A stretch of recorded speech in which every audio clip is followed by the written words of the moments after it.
ठीक है जी। अस्सलाम वालेकुम रहमतुल्लाह। अस्सलातु वस्सलाम अला रसूलिल्लाह। अच्छा जी, सेशन नंबर 15। इसमें आज हम ऑन पेज एसईओ स्टार्ट करने जा रहे हैं। ठीक है जी। ऑन पेज एसईओ में दो तीन चीजें देख लें कि उसमें क्या क्या हमने करना है। अच्छा जी, सबसे पहले तो what is on page SEO. On page SEO होती क्या है? ऑन पेज एसईओ बेसिकली ये होती है कि आपने एक वेबसाइट बनाई है और अब आपने उस वेबसाइट के pages of the website must be optimized for search engine। Okay, इसका क्या मतलब है? इसका मतलब यह है कि देखें, आपके पास एक वेबसाइट आई, आपने उसका होम पेज देखा। ठीक है। फॉर एग्जांपल, इधर ही मैं एक साइट खोल लेता हूँ।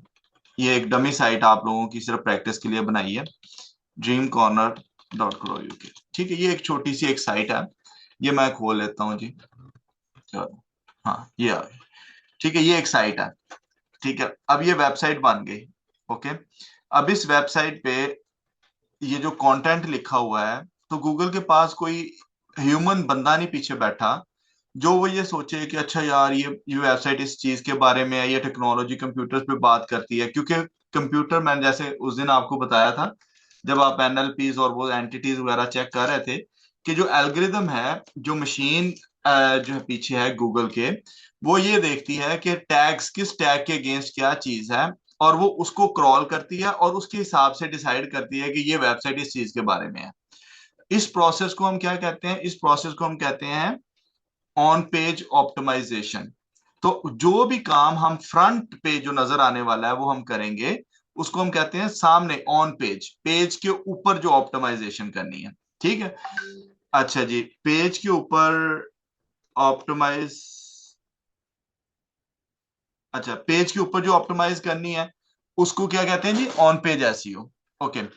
उससे पहले, अब हमने एक गैस किया, या हम एक जो है ना वो बना लेते हैं, अपने माइंड में हाइपोथेसिस बना लेते हैं कि आपने कंटेंट लिख लिया और अब आपने वेबसाइट बनाना है। ठीक है। वेबसाइट की प्लानिंग आप ऑलरेडी कर चुके हैं कि जी मेरी वेबसाइट जो होगी वो मैकडोनल्ड मेन्यू के ऊपर होगी। ठीक है। अब मैकडोनल्ड मेन्यू के बाद जब आपने उसका एक जेन में बना लिया कि ये मेरी वेबसाइट जो है वो मैकडोनल्ड मेन्यू के ऊपर होगी, तो उसके बाद क्या करना है कि आपने मैकडोनल्ड मेन्यू के ऊपर जो वेबसाइट बनाई है, अब आपने उसको डिजाइनिंग की तरफ, डिजाइन फेज की तरफ लेके जाना है। तो तीन चीजें आपको चाहिए। सबसे पहले आपको एक चीज चाहिए, डोमेन। ठीक है। दूसरी चीज आपको चाहिए होस्टिंग। ठीक है। उसके पास आपको चाहिए सीएमएस, और इसको हम थीम भी कह देते हैं। ठीक है। अब इन तीनों में फर्दर डिटेल्स हैं, और ये सारा अब जो पार्ट आएगा that is a part of on page. ठीक है। अब डोमेन जो है, इसके बारे में कुछ चीजें जो है वो आप लोग जेन में बिठा लें कि डोमेन किस तरह की होनी चाहिए। सबसे पहले तो डोमेन में आपने अवॉइड करना है, या चलो मैं ऐसे लिख देता हूं, always avoid copyrighted copyrighted names. ठीक है। फॉर एग्जाम्पल, अब आपने बनाना है ना मैकडोनल्ड मेन्यू के ऊपर, तो आपकी जो साइट होगी वो एग्जैक्ट मैकडोनल्ड का जो स्पेलिंग है उसके ऊपर नहीं हो सकती। ठीक है। अदरवाइज क्या होगा? अच्छा, ये भी एक, चलो इसी में थोड़ा सा मैं आपको ये बता देता हूँ। ये जो चीजें हैं ना, इनको रेगुलेट भी होती हैं। ये रेगुलेट कौन करता है? एक digital millennium act of America है। पता नहीं अब स्पेलिंग इसकी यही होंगी, मिलेनियम एक्ट ऑफ अमेरिका। ठीक है। ये जो है ना डीएमए, ये इसको जो है वो रेगुलेट करता है। तो ये क्या होता है कि अगर मैकडोनल्ड वाले उसके पास जाएं, इस क्लेम के पास, इस बॉडी को अगर वो लिख दें कि देखिए ये हमारा ब्रांड नेम यूज कर रहा है, कॉपीराइटेड नेम यूज कर रहा है, तो वो आपकी वेबसाइट को सस्पेंड कर देंगे। ठीक हो गया। तो ऑलवेज अवॉइड कॉपीराइटेड नेम्स। ठीक है। दूसरी जो चीज आपने, अच्छा इसी तरह इंस्टाग्राम के ऊपर अगर आप कोई वेबसाइट बना रहे हैं तो आप इंस्टाग्राम नहीं लिख सकते। व्हाट्सएप के ऊपर बना रहे हैं तो व्हाट्सएप नहीं लिख सकते। आप फेसबुक पे बना रहे हैं तो फेसबुक, अच्छा फिर कोशिश ये करें कि जैसे एफ बी होता है वो भी ना लिखें। ठीक है, इसकी एग्जाम्पल भी ले लेते हैं साथ साथ। मैकडोनल्ड का मेन्यू है ना फॉर एग्जाम्पल, तो आप अभी देखिएगा मैकडोनल्ड्स मेन्यू विद प्राइसेस, चलो ये कीवर्ड इसको देख लेते हैं। ठीक है, तो आप ये देखें मैकीज मेन्यू लिखा हुआ है। ओके, तो उसने एग्जैक्ट वो वाला नेम ने यूज किया। अब ये जो बंदा है ये कर रहा है McDonald's menu dot co dot UK, अब यहाँ पे एपोस्ट्रोफी एस है मैकडोनल्ड्स का, तो इसमें वो मैकडोनल्ड्स को वन वर्ड यूज कर रहा है, लेकिन बहुत चांसेस हैं कि अगर वो चाहें तो इसको हिट लगा सकते हैं। ठीक है, कोई नया बच्चा होगा, ये देखें एमसीडीज मेन्यूज प्राइसेस है मैकडोनल्ड की ही, लेकिन उसके ने जो डोमेन नेम लिया वो क्या लिया, एमसीडी मेन्यूज। ठीक है, फिर नीचे देखें एमसीडी ओ मेन्यू, मैकडो मेन्यू। ठीक है, फिर देखिए मैकडोनल्ड्स मेन्यू डॉट यूके, अब ये भी प्रॉब्लमेटिक है। ठीक है, तो आपने क्या कोशिश करनी है कि आपने कॉपीराइटेड नेम यूज नहीं करना, कोई भी copyrighted name, whether it is Facebook, even FB. देखे ना, आप एफबी भी उतने, अगर आपको कोई कहे कि यार मेरी एफबी प्रोफाइल पे ये हो रहा है, तो आपको फौरन पता चल जाएगा ना कि ये फेसबुक के बारे में बात कर रहा है, तो एफबी भी ना यूज करें, स्पेलिंग चेंज कर दें। ठीक है, फॉर एग्जाम्पल मैकडोनल्ड है ना, तो उसमें MECDODONALD इस तरह का कुछ कर दें, या कुछ और कर लें, वो बाद में आगे बात करते हैं। दूसरी बात जो इसमें इंपॉर्टेंट है वो ये है कि हैश और नंबर्स, या कोई भी करेक्टर्स आप कह लें इसको, करेक्टर्स को यूज ना करिए, डोंट यूज दैम, अवॉइड, इसको मैं अवॉइड ही कर देता हूँ ना, avoid using tags and obviously the number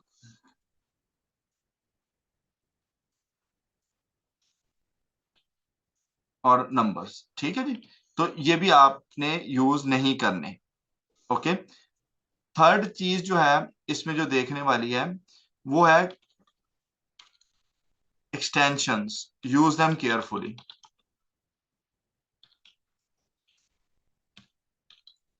अब मैं आपको इसकी एग्जांपल देता हूँ, एक्सटेंशंस क्या होती हैं। एक्सटेंशंस होती हैं जैसे डॉट कॉम, जैसे डॉट को डॉट यूके, जैसे डॉट पीके, जैसे डॉट IN एटसेट्रा। तो ये जो चीजें होती हैं ये क्या होती हैं, इनको हम क्या बोलते हैं, एक्सटेंशंस। ठीक है, तो हर वेबसाइट उसके एंड पे जो चीज लगी होती है उसके नाम के बाद उसको हम क्या बोलते हैं, एक्सटेंशंस। अच्छा, अब ये यूज करनी है, जो सबसे प्रीमियम है वो है डॉट कॉम। अगर आप ये देखो कि आपकी एक वेबसाइट बन रही है किसी मेन्यू के ऊपर या किसी भी और प्रोडक्ट के ऊपर, और वहां पे डॉट कॉम जो आपने जेन में सोचा है कि मुझे इस तरह की डोमेन चाहिए और उसमें डॉट कॉम अवेलेबल है, तो बाकी सारी एक्सटेंशन को भूल जाएं, डॉट कॉम के ऊपर जाएं। रीजन क्या है, number one it is global, पूरी दुनिया को कवर करती है। नंबर टू, अगर आपको साइट बेचनी पड़े, कल को फ्लिप करनी पड़े, तो डॉट कॉम आपको अच्छे पैसे दे के जाती है अदर देन बाकी एक्सटेंशन के, तो इसलिए ऑलवेज प्रेफर डॉट कॉम। लेकिन इसमें एक छोटी सी चीज और भी है, अगर आप बना रहे हैं मैकडोनल्ड मेन्यू के ऊपर वेबसाइट, ठीक है, मैकडोनल्ड आपको पता है दुनिया के हर मुल्क में है, राइट, तो dot com is a better choice, reason being के कहीं और भी रैंक हो सकती है, कहीं ना किसी और जगह से भी ट्रैफिक आ सकती है। लेकिन अगर आपकी एक नीश हो, फॉर एग्जांपल कोई ऐसा ब्रांड जो सिर्फ उसी एक कंट्री में हो और बाकी पूरी दुनिया में ना हो, तो वहां पर आप कोशिश करें कि आप कंट्री स्पेसिफिक डोमेन लें। सपोज कोई ऐसा ब्रांड जैसे फज्जा पाया वाला है, आपको पता है ये सिर्फ पाकिस्तान में, ये दुनिया में तो नहीं है, तो रादर देन डॉट कॉम लेने की तो कोशिश करें डॉट पीके ले लें, क्योंकि वो पाकिस्तान में ही आपको रैंक करना है, राइट। इसी तरह अगर आपके पास कोई और ब्रांड है, कोई और मशहूर ब्रांड है जो सिर्फ पाकिस्तान में ऑपरेट करता है, जैसे चीजियस है, चीजियस अभी तक यूके या इधर उधर नहीं गया, तो जब आपने इसकी वेबसाइट बनाए तो कोशिश करें कि डॉट पीके में इसकी डोमेन अगर आप ले लें तो बेटर है। ओके, इसी तरह कोई एक ऐसी चीज है जो सिर्फ यूके में है अवेलेबल, बाकी दुनिया में नहीं उसको अप्लीकेबल होती, तो उसमें डॉट को डॉट यूके ले लीजिए। ठीक है, उससे आपको रैंकिंग में इसका बहुत कम फर्क पड़ता है, लेकिन पड़ता है। ठीक है, it is also one of the thing. तो ये एक्सटेंशन की बात आपको मैंने समझा दी। उसके बाद जो तीसरी चीज है, अच्छा इसके साथ ही, चलो वो मैं डोमेन में कवर करता हूँ। अच्छा, ये तीन चार चीजें हो गई, उसके बाद कुछ वर्ड्स होते हैं जो आपने यूज नहीं करते करने होते इसमें डोमेन नेम में। फॉर एग्जाम्पल आप ये ना लिखें कि ऐप, या एपीके, एपीके सॉरी, ऐप नहीं, एपीके, एपीके का वर्ड नहीं आप यूज करें, मॉड का वर्ड नहीं आप यूज करें। ये एक और चीज है, लेकिन मैं इसलिए कवर कर रहा हूँ कि ना यूट्यूब पे कुछ ना कुछ लोग देख रहे होते हैं, तो वो फिर क्वेश्चन करते रहते हैं, तो मैं उनके लिए कवर कर रहा हूँ जस्ट इन केस के अगर कोई बना रहा है। तो एपीके का वर्ड अगर आपके पास नहीं, कोशिश करें नहीं, अगर इसके बगैर गुजारा होता है तो कोशिश करें कि इसके बगैर गुजारा करें, मॉड का वर्ड ना यूज करें। ठीक है, तो इस तरह के वर्ड जो हैं जो अप्लाई होते हैं उनको ना यूज करें। ठीक है, इसके बाद जो दूसरी चीज है जो इससे इंपॉर्टेंट है कि टाइप्स ऑफ डोमेन्स। अब आपने डोमेन खरीदनी है तो कितनी टाइप्स की डोमेन्स हो सकती हैं, टाइप्स ऑफ डोमेन्स। तो तीन तरह की डोमेन्स ज्यादा आप देखते हैं, होती तीन तरह की हैं। तो उसमें पहला जो है वो आपका क्या होता है, EMD। ठीक है, इसको हम क्या कहते हैं, एग्जैक्ट मैच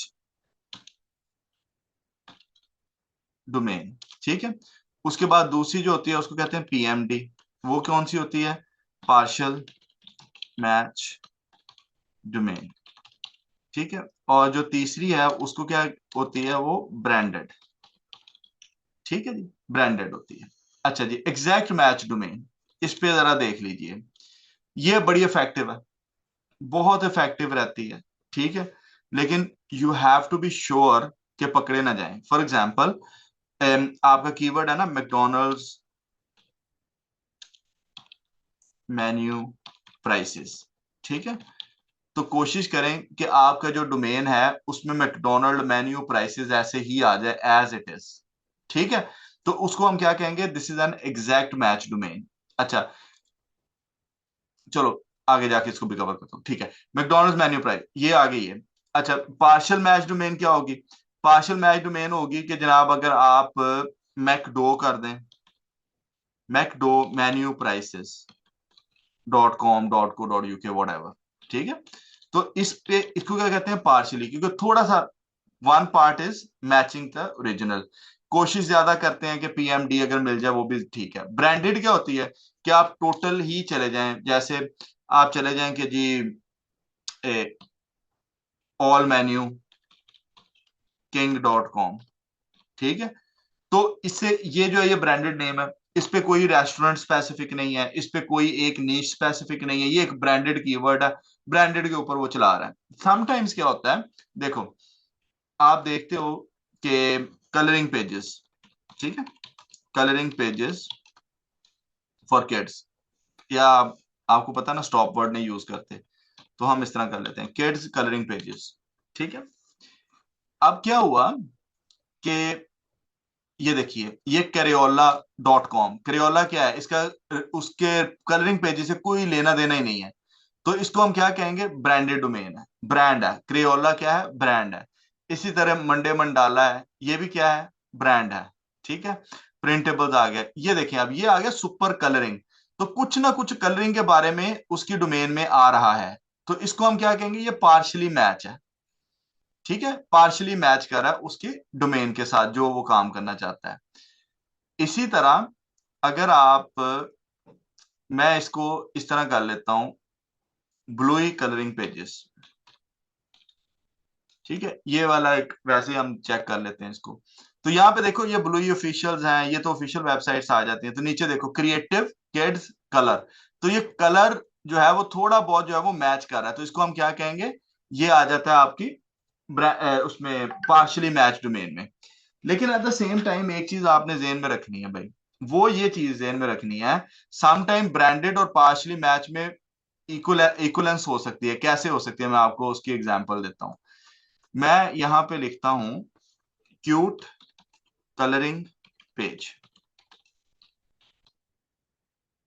पेजेस, चलो इस तरह कर लेते हैं। ठीक है, इसका कितना वॉल्यूम है, 40,500, 40,500। अब ये कोई ब्रांड भी नहीं है, ठीक है, क्यूट है ना, कोई भी कह सकता है क्यूट कलरिंग पेजेस, किसी की कोई, जैसे ब्लू ही लिखेंगे तो वो कॉपीराइटेड नेम है, हेलो किटी लिखेंगे तो कॉपीराइटेड नेम है, सोनिक लिखेंगे तो कॉपीराइटेड नेम है, कवाई लिखेंगे तो कॉपीराइटेड नेम है। लेकिन ये क्यूट कलरिंग पेज है, क्यूट कलरिंग पेजेस कोई ब्रांड तो नहीं है ना। लेकिन यहाँ पे देखो cute colouring pages exact match domain खड़ी है, तो इस तरह अब इसका जो 40,500 है ना वो इसको हेल्प करेगा टू रैंक। ये बात समझ में आ गई है कि नहीं आ गई, कि अगली भी गई? ठीक है ना? तो इसी तरह अब ये है, ये देखिए, क्रिएटिव किड्स कलर। ठीक है, मैं इसको ऐसे लिखता हूं, देखते हैं, क्रिएटिव कलरिंग पेजेस, इस तरह का कोई कीवर्ड। अब क्योंकि अब मैंने, फॉर एग्जाम्पल, मैंने जेन में सोच लिया मैंने कलरिंग पेजेस पे वेबसाइट बनानी है, तो मैं अब फाइंड करना मुझे डोमेन कौन सी चाहिए। तो मैं ये चेक करूंगा क्रिएटिव, देखो, क्रिएटिव कलरिंग पेजेस 170 वॉल्यूम, चलो थोड़ा बहुत तो है ना, क्यूट कलरिंग से कम है लेकिन वॉल्यूम तो है ना 170। तो अब क्या है कि क्रिएटिव किड्स कलर, अब ये कोई ब्रांड तो नहीं है, आप एग्जैक्ट उसको यूज कर सकते हैं, ठीक है। लेकिन आप ये देखो कि जो ब्रांड है वो भी कलरिंग, क्रिएटिव कलरिंग पेजेस पे रैंक कर रहा है, उसकी ट्रैफिक वो ले रहा है। Creative colour lab, creative word आ गया, ठीक है ना, क्रिएटिव किड्स कलर फिर आ गया। अब ये देखो, सिर्फ क्रिएटिव नाम आने से ये वाली वेबसाइट रिपीट हो गई है नीचे जाके, ठीक है। तो ये डिफरेंस है इन तीनों में। ब्रांड में भी शुरू में आपको थोड़ा ज्यादा धक्का लगाना पड़े, थोड़ा ज्यादा जोर लगाना पड़े, लेकिन जो ब्रांड सर्चेज होती हैं वो हमेशा आपको फायदा देती हैं। फॉर एग्जाम्पल, अब मैं आपको इसकी एग्जाम्पल देता हूं। अब ये बंदा है, इसने किसी दिन वेबसाइट स्टार्ट की होगी, crayola.com, it's a big massive website, ठीक है, इसको अभी छोड़ दें। लेकिन जब उसने स्टार्ट की होगी तो उसने जीरो से स्टार्ट की होगी ना। लेकिन अगर आप यहाँ पे क्रियोला कलरिंग पेजेस लगाएंगे ना, तो देखो, 18,100 सिर्फ इसका अपना वॉल्यूम है। तो इसको ना हेलो किटी की जरूरत है, ना इसको सोनिक की, ना इसको टार्जान की, ना इसको किसी और करेक्टर की जरूरत नहीं है, क्योंकि उसका अपना ब्रांड इतना स्ट्रांग हो गया कि उसकी अपनी सर्च। अब जो बंदा एग्जैक्ट ये सर्च करके आ रहा है वो किसी और वेबसाइट पे जाएगा, और देखो, पहले 3 स्पॉट्स उसने किए हैं। अब ये जो बंदा नीचे आया, ये देखो, Crayola creativity week space, Squarespace पे एक छोटी सी वेबसाइट बनाई है, किसी ने उसकी अथॉरिटी यूज करने की कोशिश की है, ठीक है। स्माइल टॉय में वो क्रियोला अपनी बुक्स बेच रहा है, राइट। तो आप देखो कोई और वेबसाइट आ रही है, तो अब इस 18,100 का जो टोटल 100% या 95% जो इसको इसका जो है ना, वो इसको मिलेगा। कैसे पता चलेगा आपको? इसको खोलें वेबसाइट को, और फिर जाएं पुरानी वेबसाइट में, बार बार बता रहा हूँ, मतलब ये मत सोचना कि ये मतलब ओवरनाइट ये सक्सेस है। लेकिन मैं एक बात कर रहा हूँ कि अगर आज कोई बंदा ब्रांडेड साइट स्टार्ट करे, तो वो आहिस्ता आहिस्ता जब उसकी एक अथॉरिटी बन जाती है और जब लोग उसको उसके नाम से सर्च करने लग जाते हैं, तो वो सर्चेज जो होती हैं वो हमेशा गूगल में टॉप पे रहती हैं, वो कभी भी उसको कोई उठा नहीं सकता। एचरेफ ट्रैफिक चेकर पे चलते हैं, ठीक है, तो आपको अंदाजा हो जाएगा कि ये बंदे, इसकी इस टाइम पे क्या स्टैंडिंग है। तो और उसकी रीजन भी आपको पता है कि 18,000 बंदा तो सीधा सीधा उसको ही सर्च कर रहा है ना, 1.7 मिलियन इसकी ट्रैफिक है, ठीक है। तो ये चीज जो है वो आपने अब दिमाग में रखी, तीनों चीजों का डिफरेंस आपको समझ में आ गया कि branded may be in the start आपको प्रॉब्लम हो, may be in the start, लेकिन जैसे जैसे उसकी अथॉरिटी बनती जाएगी, जैसे जैसे टाइम गुजरता जाएगा, थोड़ा लॉन्ग टर्म इन्वेस्टमेंट आप करेंगे, तो वो लोग आपको ब्रांड से जानने लग जाएंगे, ठीक है। पार्शियल मैच डोमेन मैंने आपको बता दिया, जैसे मैकडो मेन्यू प्राइसेस हैं, ठीक है, चल जाती है। एग्जैक्ट मैच डोमेन अगर अवेलेबल हो, उसकी मैंने एग्जांपल आपको क्यूट कलरिंग पेजेस वाली दे दी, देखो ना, क्यूट कलरिंग पेज एक सिंपल सा कीवर्ड है जो हर जगह पे आपको मिल जाता है, ओके जी। तो ये आपको डोमेन्स के बारे में मैंने, अच्छा, एक और इसमें क्वेश्चन है कि ये डोमेन्स बाय कहाँ से करनी होती हैं। तो इसको बाय करने के दो तीन बहुत सारे प्लेटफॉर्म्स हैं।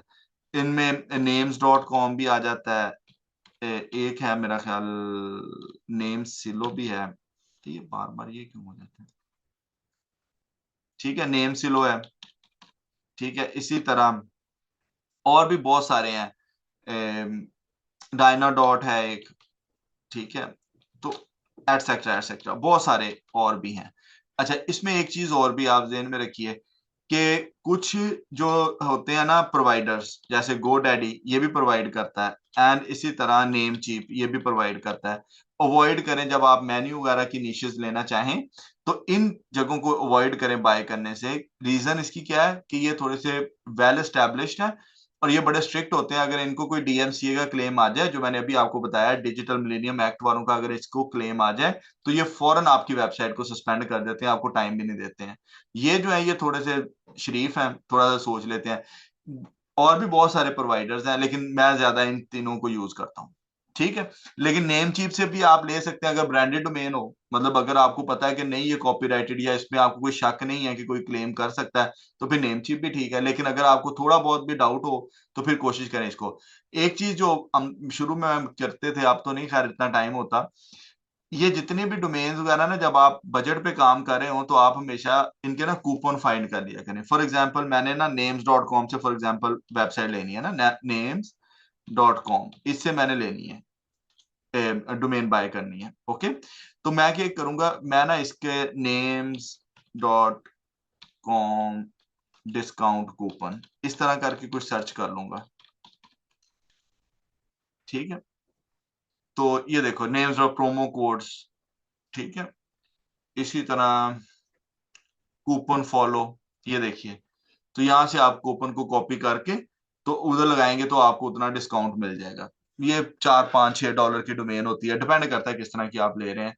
लेकिन यह कि इधर से आपको कोई थोड़ा बहुत उसमें से डिस्काउंट मिल जाएगा। तो ऑलवेज कोशिश करें कि जहां से भी कोई चीज खपते हैं, खपना पड़ता है, फाइंड ऐसे इजीली नहीं हो जाता जिस तरह मैंने कर लिया, लेकिन यह कि आपको मिल जाते हैं अगर आप तलाश करना चाहें तो। Always always look for coupons. ठीक है, ऑलवेज लुक फॉर कूपन्स अगर आप बजट पे काम कर रहे हैं तो। कूपन या डिस्काउंट कोड्स आप कह लें। ठीक है, ये हो गया। ये आपका डोमेन्स का जो सारा चैप्टर है, ये मैंने ऑलमोस्ट इसको कवर कर लिया है। मोटी मोटी चीजें यही हैं, बाकी आहिस्ता आहिस्ता थोड़ी थोड़ी चीजें इसमें साथ साथ आती रहती हैं। यहाँ तक सारी चीजें क्लियर हैं? कोई क्वेश्चन यहाँ तक किसी का है तो बता दें। So for branded we have to come up with our own individual name. हाँ जी। अब देखो ना, मैंने इसको थोड़ा सा इस तरह एक्सप्लेन कर देते हैं ना। सपोज ये वर्ड है ड्रीम कॉर्नर। ठीक है, एक वर्ड हमने यूज किया ड्रीम कॉर्नर। ठीक है, तो अब ये एक किस्म की क्या है कि ब्रांडेड है, इसका कोई इंटेंट तो नहीं है ना कि ये क्या हो सकता है। फॉर एग्जाम्पल, जब मैकडोनल्ड ने पहली दुकान खोली होगी और वो ये लिखता होगा मैकडोनल्ड्स, तो किसी को क्या पता लगता है कि ये बर्गर शॉप है, ये रेस्टोरेंट है, ये फर्नीचर की शॉप है, या ये क्या चीज है? तो किसी को तो नहीं पता चला ना। तो लेकिन जब उसका ब्रांड बन गया, तो अब आप मैकडोनल्ड कहते हैं तो यू डोंट हैव टू से नेक्स्ट वर्ड के it is a restaurant, it is a burger place, जो भी। ठीक है, नहीं आप कहते। इसी तरह KFC है, जब स्टार्ट किया होगा तो क्योंकि उसके नेम में था Kentucky fried chicken, fried chicken was the intent. ठीक है, वो उसके में था नाम। लेकिन क्या हुआ कि जब अब KFC हो गया तो you don't need to tell them कि वहां से चिकन बिकता है। KFC itself is enough brand, big enough brand कि लोग उसको रिकॉग्नाइज करते हैं। ठीक होगी। तो सेम यही बात है कि आपने जब भी कोई भी ब्रांडेड नेम यूज करना है तो शुरू में आपने उसकी इंटेंट फिर खुद बनानी है। ठीक है, कई कपड़ों के ब्रांड है, फॉर एग्जाम्पल नेक्स्ट। ठीक है, अब देखो वर्ड लिखा हो कि नेक्स्ट, तो आपको क्या पता है कि ये किस चीज की शॉप है?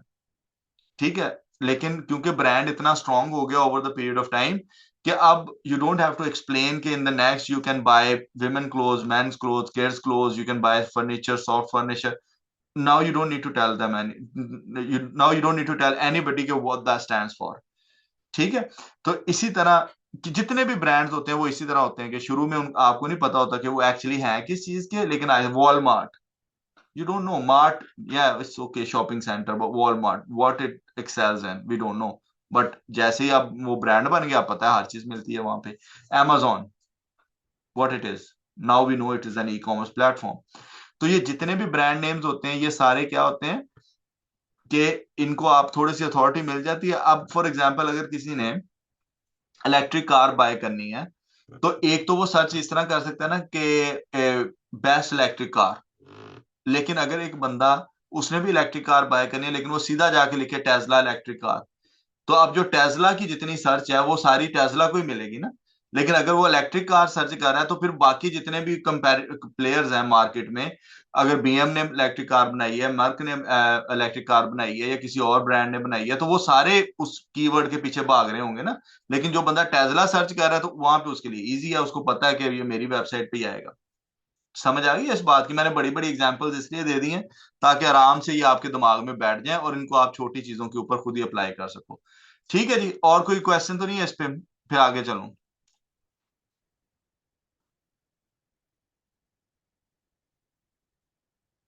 ठीक है, आगे चलें जी। अगला पार्ट है होस्टिंग। होस्टिंग क्या है? अब आपने वेबसाइट के लिए 10 आर्टिकल फॉर एग्जांपल लिख लिए हैं, आपने डोमेन का नेम भी कर लिया कि मैंने ये डोमेन बाय करनी है, ठीक। अब उस डोमेन पे आपने क्या करना है कि वो जो अभी आपने गूगल डॉक्यूमेंट पे आर्टिकल्स लिखे हुए हैं, आपने उन डॉक्यूमेंट्स को वहां पे उठाना है और आप अपनी डोमेन पे लेके आना है। अच्छा, अब डोमेन पे जब लेके आएंगे तो वो जो स्पेस है वो एक क्लाउड में स्पेस है, कंप्यूटर में एक स्पेस है, किसी ना किसी एरिया में एक स्पेस पड़ी हुई है, राइट। वहां पे वो वाला सारा डाटा, वो जो कंटेंट है वो जाके स्टोर होगा, ठीक है।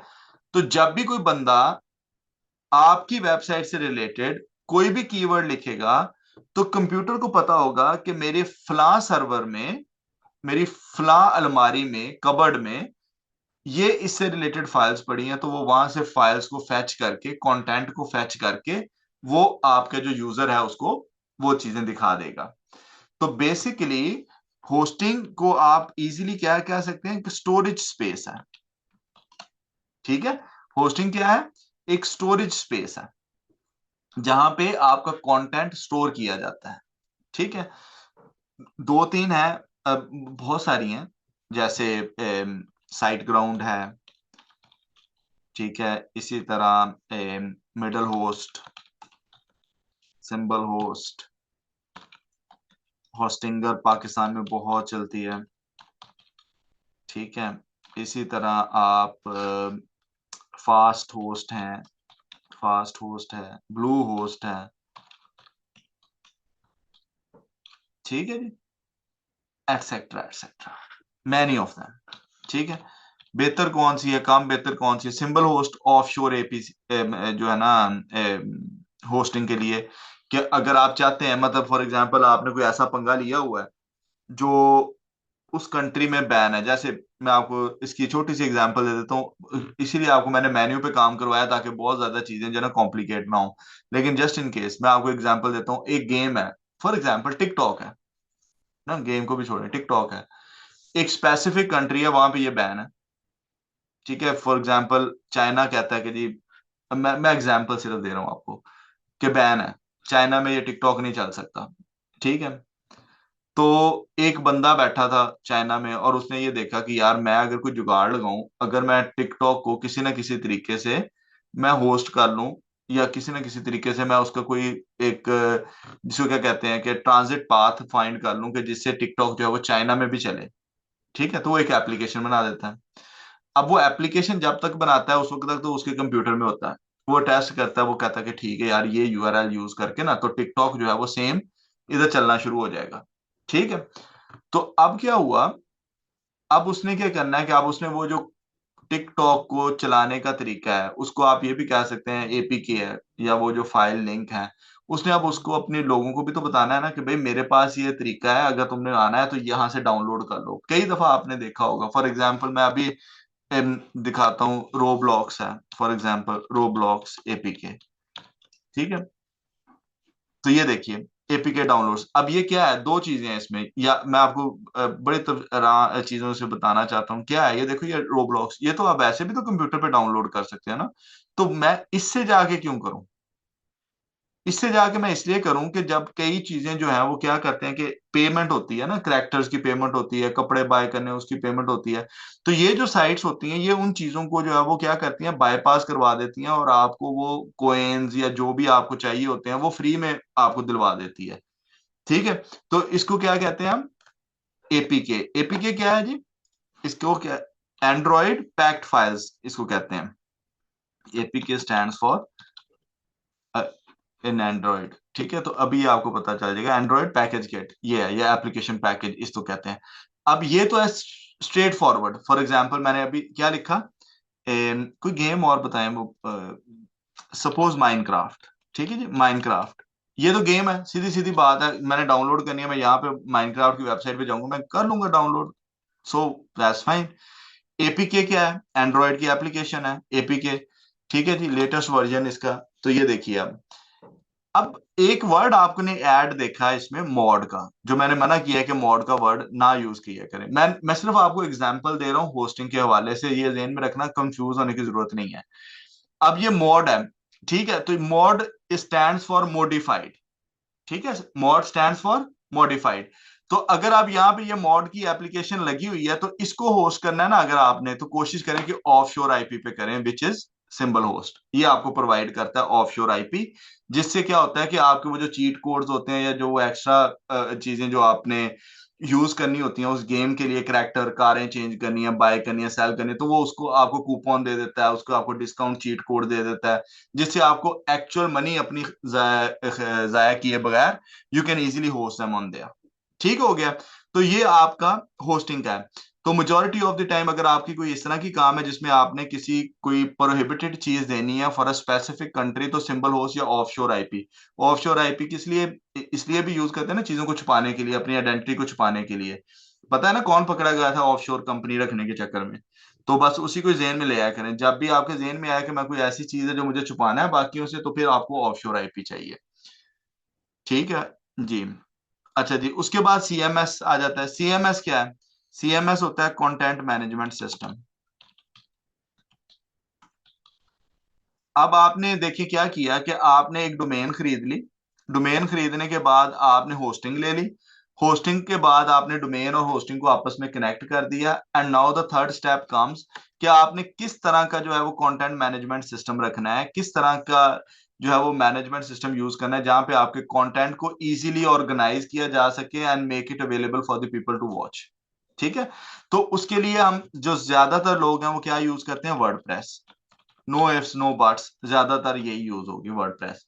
इसके अलावा भी होते हैं, जैसे स्क्वायर स्पेस है, जैसे आजकल विक्स का जो है वो चला हुआ है, जो कई एआई बिल्डर्स आए हुए हैं आजकल वो चलते हैं।